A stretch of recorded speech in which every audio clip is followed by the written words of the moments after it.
নমস্কাৰ স্বাগতম জনাইছোঁ নতুন এটা ভিডিঅ'ত অসমৰ সকলোবিলাক ল'ৰা আৰু ছোৱালীৰ বাবে বহুত ভাল খবৰ যিসকল কেণ্ডিডেটে নেকি বহুকেইটা BSc নাৰ্ছিং আৰু GNM কোৰ্চৰ নটিফিকেশ্যন এতিয়ালৈকে পোৱা নাই অৰ্থাৎ কিছুমানে পাইছে যদিও এপ্লাই কৰিবলৈ সুবিধা নাপালে বিভিন্ন ধৰণৰ ওলাইছিল BSc নাৰ্ছিং তথা GNM কোৰ্চৰ তো এতিয়া নতুন এটা নতুন এটা কোৰ্চৰ বিষয়ে ক'বলৈ ওলাইছোঁ অৰ্থাৎ BSc নাৰ্ছিং আৰু GNM কোৰ্চৰ নতুন এটা অনলাইন এপ্লাই আৰম্ভ হৈছে তো কেনেকৈ কৰিব বা ক'ৰ পৰা আহিছে সকলো কথা আজি ভিডিঅ'টোত কথাম তো প্ৰথমে আপোনালোকে ডেছক্ৰিপশ্যন বক্সৰ যিটো লিংক আছে মোৰ অফিচিয়েল ৱেবছাইটত ভিজিট কৰিব তাতে লগে লগে সম্পূৰ্ণ ইনফৰমেশ্যনসমূহ আপোনালোকে চাব পাৰিব তো এই যিটো নেকি এডমিশ্যন নটিছ সেইটো জাৰি কৰা হৈছে ইণ্ডিয়ান অইল কৰ্পৰেশ্যন লিমিটেডৰ ফালৰ পৰা ডিগবৈৰ ফালৰ পৰা তো ইয়াত যিসকলে নেকি BSc নাৰ্ছিং কৰিব পাৰে ইচ্ছা কৰে আৰু লগতে GNM কোৰ্চ কৰিব বিচাৰে তেওঁলোকৰ বাবে সুবিধা প্ৰদান কৰা হৈছে ডিগবৈ নাৰ্ছিঙৰ ফালৰ পৰা তো প্ৰথম কথা আপোনালোকে কি নটিফিকেশ্যন আছে সকলো কথা আজি ভিডিঅ'টোত দেখুৱাই দিম তো এই যিটো নেকি আপোনালোকৰ নটিফিকেশ্যন জাৰি কৰা হৈছে এইটো আপোনালোকৰ Srimanta Sankardev university of health ছায়েন্সৰ আণ্ডাৰত হ'ব আপোনালোকৰ এডমিশ্যনবিলাক প্ৰথম কথা আপোনালোকৰ যিটো নেকি কোৰ্চটোৰ নাম সেইটো হৈছে BSc নাৰ্ছিং তথা GNM কোৰ্চ এই দুটা বিভাগৰ বাবে মুকলি কৰি দিয়া হৈছে এই নতুন কোৰ্চটোৰ বিষয়ে আৰু ইনষ্টিটিউটখনৰ নাম হৈছে Assam oil college of nursing and Assam oil school of nursing তো চাওক কি হয় এই দুটা বস্তু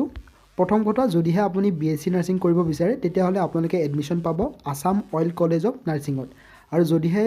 GNM কোৰ্চ কৰিব বিচাৰে তেতিয়া GNM কোৰ্চৰ বাবে এডমিশ্যন পাব আপোনালোকে আসাম অইল স্কুল অফ নাৰ্ছিঙত আৰু এই দুখন স্কুল বা দুখন কলেজ এই Srimanta Sankardev university of health ছায়েন্সৰ আণ্ডাৰত হয় যিটো গুৱাহাটীত আছে টোটেল ছিট 30টা টোটেল 40টা ছিট আছে অৰ্থাৎ BSc নাৰ্ছিঙৰ বাবে 30টা ছিট আছে আৰু GNM কোৰ্চৰ বাবে থাকিব 30টা ছিট নেক্সট আমি কথা পাতিম কোৰ্চ ৱাইজ তো প্ৰথম কথা এই যিটো নেকি এডমিশ্যন নটিছ সেইটো ইণ্ডিয়ান অইল কৰ্পৰেশ্যন লিমিটেড ডিগবৈৰ ফালৰ পৰা মুকলি কৰা হৈছে আপোনালোকে গমেই পায় যিটো নেকি BSc নাৰ্ছিং কোৰ্চ হয় ইয়াত টোটেল 30টা ছিট আছে য'ত ৰিজাৰ্ভেশ্যন আছে 14টা ৰিজাৰ্ভেশ্যন আছে আনৰিজাৰ্ভ অৰ্থাৎ যিসকল নেকি জেনেৰেল কেণ্ডিডেট আছে লগতে EWS চাৰ্টিফিকেট থকাসকলৰ বাবে 3টা আছে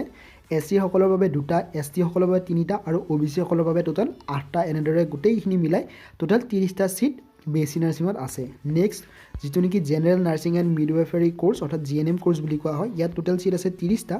য'ত আনৰিজাৰ্ভৰ বাবে অৰ্থাৎ জেনেৰেল কেণ্ডিডেটৰ বাবে থাকিব 14টা EWSৰ বাবে থাকিব 3টা SC কেণ্ডিডেটৰ বাবে থাকিব 2টা STৰ বাবে থাকিব 3টা আৰু OBC কেণ্ডিডেটসকলৰ বাবে থাকিব 8টা তাৰে আগতে এটা কথা কৈ দিছোঁ সেয়া আপুনি গেট 2021ৰ প্ৰিপাৰেশ্যন কৰিছে তেতিয়াহ'লে আন একাডেমীৰ ফালৰ পৰা বহুত এটা ভাল খবৰ যে তেওঁলোকে ফ্ৰী টেষ্ট প্ৰভাইড কৰিছে য'ত আপোনালোকে 6 লাখ টকালৈকে উইনিং কৰাৰ চান্সেছ আছে আপোনালোকৰ ব্ৰাঞ্চেছ যিকোনো ব্ৰাঞ্চ হ'ব পাৰে আপোনালোকে কোনো কথা নাই যিকোনো ব্ৰাঞ্চৰ পৰা আপোনালোকে এই এক্সামটো দিব পাৰে আৰু সম্পূৰ্ণ বিনামূলীয়া আৰু এক্সামটো দিয়াৰ বাবে আপোনালোকে কোনো ধৰণৰ পে'মেণ্ট কৰিব নালাগে সম্পূৰ্ণ বিনামূলীয়াকৈ আপোনালোকে এক্সামটো দি জিকিব পাৰে 6 লাখ টকালৈকে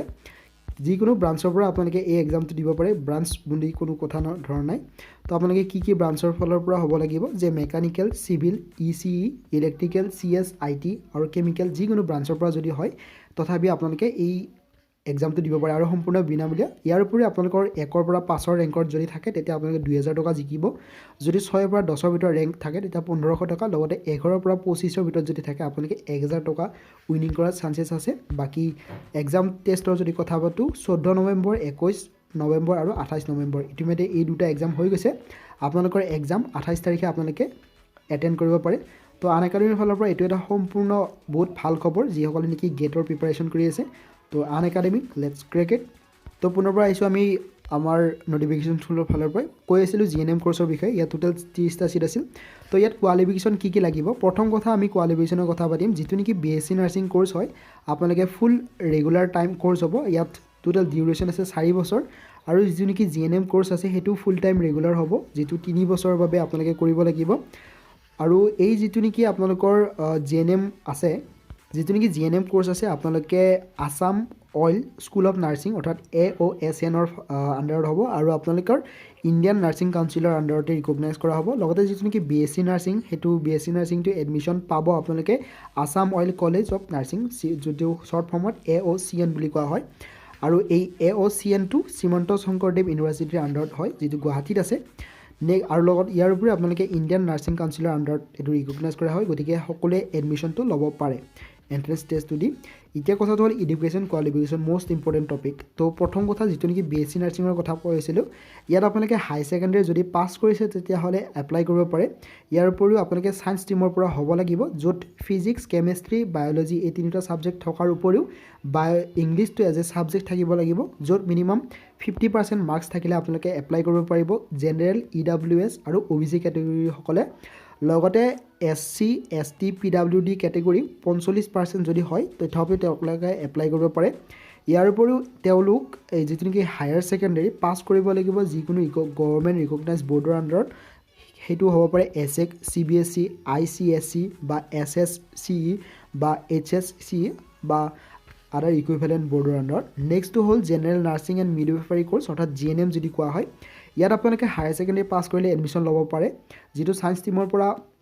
হ'ব লাগিব বা আৰ্টছৰ পৰা হ'ব লাগিব তো ছায়েন্স ষ্ট্ৰীমৰ পৰা যদি হয় তেতিয়াহ'লে ফিজিক্স কেমেষ্ট্ৰি বায়'লজি এই তিনিটা ছাবজেক্ট থকাৰ উপৰিও আপোনালোকৰ ইংলিছ ছাবজেক্টটো কম্পালচৰি থাকিবই পাৰ্চেণ্টেজৰো যদি কথা পাতোঁ 50% সকলোকে লাগিব জেনেৰেল OBC কেটেগৰীক আৰু SC ST লগতে PWD কেটেগৰীসকলক 45% হ'লে এপ্লাই কৰিব পাৰিব ইয়াৰ উপৰিও যিসকল নেকি আৰ্টছৰ পৰা পাছ কৰা কেণ্ডিডেট আছে তেওঁলোকেও এপ্লাই কৰিব পাৰিব এই GNM কোৰ্চৰ বাবে যাৰ নেকি ছাবজেক্ট কেইটামান মেনশ্যন কৰা যায় সেই ছাবজেক্টকেইটা যদি আছে তেতিয়াহ'লে এপ্লাই কৰিব পাৰে মেক্সিমামৰে থাকে mathematics biotechnology economics political science history geography business study accountancy home science sociology physiology এনেদৰে বিভিন্ন ধৰণৰ ছাবজেক্ট যিখিনি নেকি আৰ্টছৰ আছে তেওঁলোকে যদি এপ্লাই কৰিব বিচাৰে এপ্লাই কৰিব পাৰে ইয়াৰ উপৰিও যিকোনো গভৰ্ণমেণ্ট ৰিকগনাইজ আণ্ডাৰত হ'ব লাগিব যিটো ESSEC AICC সেইখিনি মেনশ্যন কৰা আছে ইয়াৰ উপৰিও মিনিমাম এগ্ৰিগেট পাৰ্চেণ্টেজ 45 মাৰ্কছ আৰু যিটো নেকি GNM কোৰ্চ মই অলপ ভুলকৈ ক'লোঁ বাৰু GNM কোৰ্চটো আপোনালোকে BSc নাৰ্ছিঙতকৈ কম পাৰ্চেণ্টেজ হ'লেও এপ্লাই কৰিব পাৰিব অৰ্থাৎ যিখন নেকি জেনেৰেল EWS OBC কেটেগৰী আছে তেওঁলোকে 40% হ'লে এপ্লাই কৰিব পাৰিব আৰু যিখিনি নেকি SC ST PWD category candidate আছে তেওঁলোকে মাত্ৰ 35% হ'লে এপ্লাই কৰাৰ সুবিধা আছে ইয়াৰ উপৰিও যিটো নেকি GNM কোৰ্চৰ বাবে প্ৰিফাৰেঞ্চ অৰ্থাৎ মন কৰিব প্ৰিফাৰেঞ্চৰ কথা কৈছে যিসকল নেকি ছায়েন্স ষ্ট্ৰীমৰ পৰা বিলং কৰা কেণ্ডিডেট আছে তেওঁলোকক প্ৰিফাৰেঞ্চ অলপ বেছিকৈ দিয়া হ'ব আৰ্টছ কেণ্ডিডেটতকৈ এতিয়া নেক্সট কথাটো হ'ল বয়স তো আপোনালোকৰ এপ্লাই কৰিবৰ বাবে মিনিমাম বয়স 17 বছৰ হ'ব লাগিব আৰু মেক্সিমাম বয়স 24 বছৰ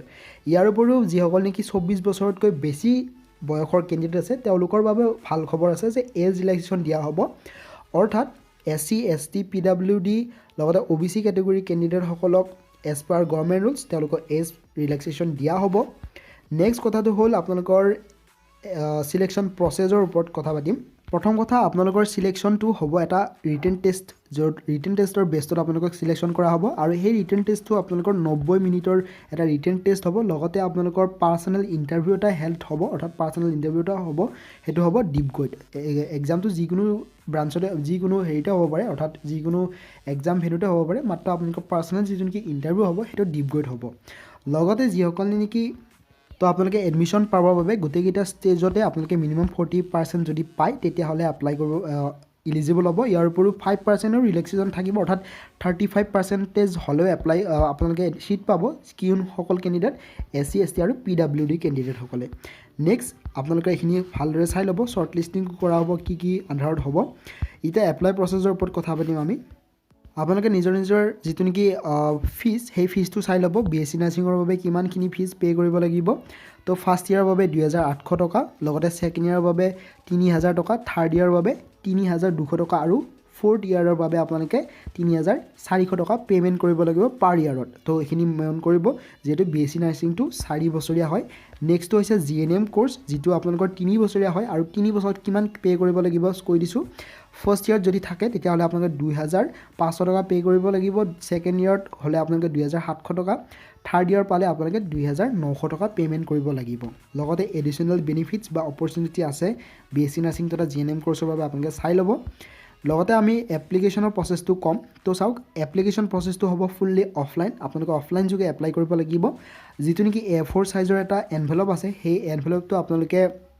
দোকানৰ পৰা কিনি আনি এডভাৰটাইজমেণ্টৰ লগত ছাপৰ্টেড যিখিনি নেকি আছে গোটেইখিনি ফটোকপি দিব লাগিব সেলফ এটাষ্টেড কৰি যিখিনি নেকি ডকুমেণ্টছ অৰ্থাৎ আপোনালোকৰ হায়াৰ ছেকেণ্ডেৰী পাছ কৰাৰ গোটেইখিনি ডকুমেণ্টছ ইয়াৰ উপৰি মেট্ৰিকৰ যিখন নেকি admit card as a birth proof হিচাপে দিব লাগিব কি আছে qualification as caste category physical handicap certificate দিব লাগিব PWD কেণ্ডিডেটসকলে ইনকাম চাৰ্টিফিকেটো দিব লাগিব এইটো কম্পালচৰি হয় যদিহে ইনকাম চাৰ্টিফিকেট দিয়ে তেতিয়াহ'লে এজ অলপ ৰিলেক্সেশ্যন পাব আৰু এই গোটেইখিনি আপোনালোকে বাই পোষ্ট চেণ্ড কৰিব লাগিব যিটো ফলোইং এড্ৰেছ মেনশ্যন কৰা আছে এড্ৰেছটো হ'ল SR এমপ্লয়ী ৰিলেশ্যন